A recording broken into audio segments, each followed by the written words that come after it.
Hey everybody, I am David, and today I want to talk about Star Trek. There's a lot of people that have this misconception about Star Trek that it's only for nerds. There's some people out there that I know, and it bothers me a lot because I know quite a bit of people that has never seen Star Trek, won't give it a chance because they think that there's like some disease. Now, I'm gonna tell you guys the truth. I'm not a hardcore Trekkie.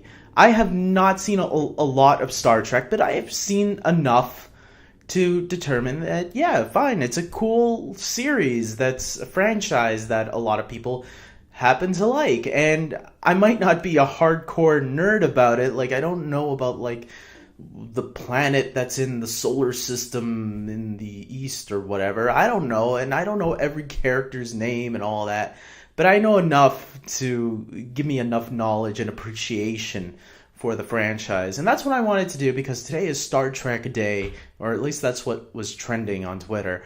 And I thought I'd add in my 2 cents to this franchise to people that might not be as into it or might not have given it a chance because they think it's only a nerd thing. Do I look like a nerd to you guys? That's the first question I wanted to get out.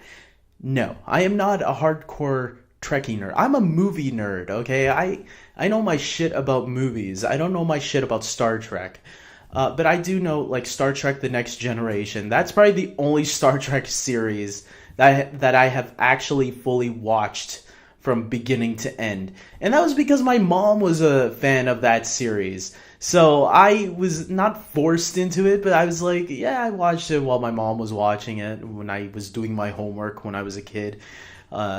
She would be like watching it on the side and then checking up on us once in a while. Are you doing your homework? Yes, mom. That would be like whatever. So as I got older, I grew to appreciate The Next Generation, and I watched the movies. Like when the first Star Trek movie came out, Star Trek Generations, where Captain Kirk and Captain Picard teamed up together. I thought it was really cool. I thought, this is coming from someone who has never seen much of the original Star Trek series. I tried watching it. I thought it was a little boring.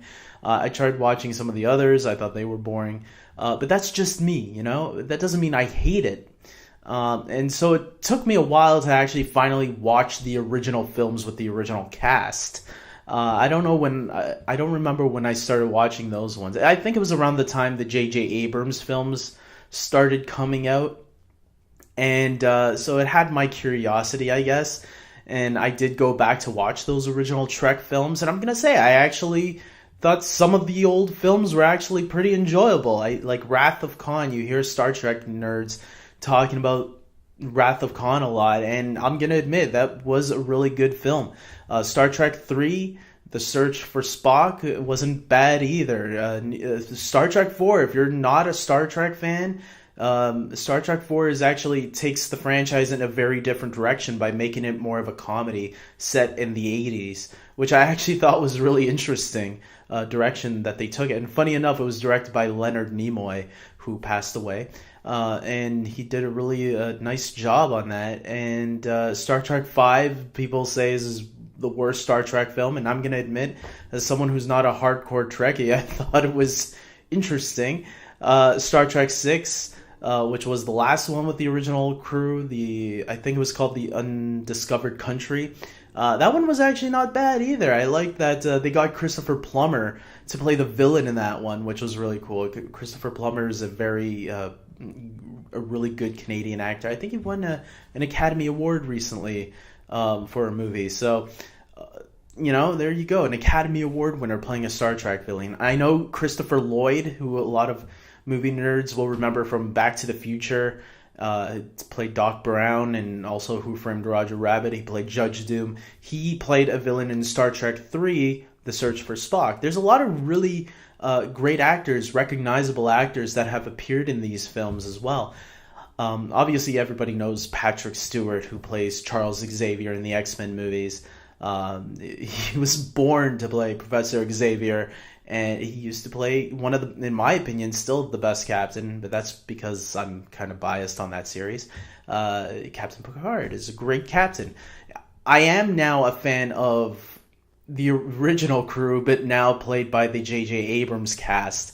I really think Chris Pine and Zachary Quinto and Carl Urban, all those actors, Zoe Saldana, all in the newer films are like terrific casting. They capture what the original actors were, but like they heighten the experience because they're really incredible actors. I think they're a great cast, and I don't know why Star Trek Beyond didn't do as well as it did. I know I did a review on Star Trek Beyond back when it came out 2 years ago, I think, or was it last year? I think it was last year, and it was, I don't know why it didn't do good, because okay, I didn't think it was the best of the new three films of the J.J. Abrams trilogy, I guess, even though he didn't direct the last one. But I did think it was a really well done film and a lot of fun. Definitely has that Guardians of the Galaxy meets Star Wars feel to it. Actually, a lot of people would say Star Trek Beyond went more to the original series feel. But I felt I still enjoyed it to an extent, so I didn't think it was that much to the original. I think there was still enough there that if you weren't a fan of the original series, there was still something there for you to enjoy if you enjoyed the first two films that preceded it. So, yeah, guys, I mean, this is my thoughts on Star Trek. I just wanted to get it out there that, look, you don't have to be a nerd to appreciate something that's just good. You can just enjoy it for being good, and there's some good stories out there. Some people will probably even say that Star Trek is a little bit more for adult compared to Star Wars, which is made for all audiences. And maybe that's why. Maybe when people are young, they just don't get it and they just think it's a nerdy thing. But then maybe when they get older, like me, maybe they just start to appreciate it more. Maybe you just have to be a mature age and a mature brain to get what Star Trek is all about. And believe me, I'm not the wisest guy in the world. I'm not like a genius, but I can see that, yeah, this is a franchise that tells good stories with some really good characters. So Trekkies, I am defending your franchise, and you should thank me for it by liking this video. I don't like telling people to like my video because I'm told it sounds desperate, but just for jokes, like my video. And I guess that's it, guys. I'm gonna stop here. I said enough about Star Trek. And if you are a fan of Star Trek, comment below and tell me why you are a fan. What are things that I missed out that I should have talked about that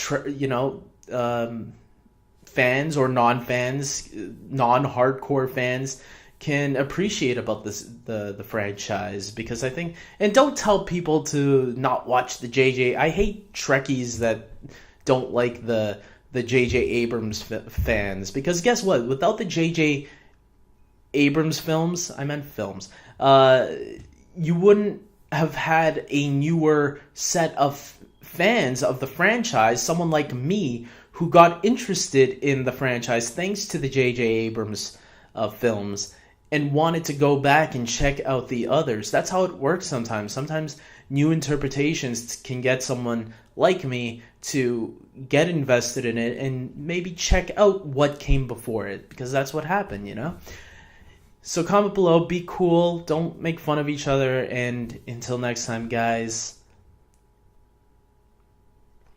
I was going to say may the force be with you, but I think that was peace long and prosper or whatever. I don't know. Take care.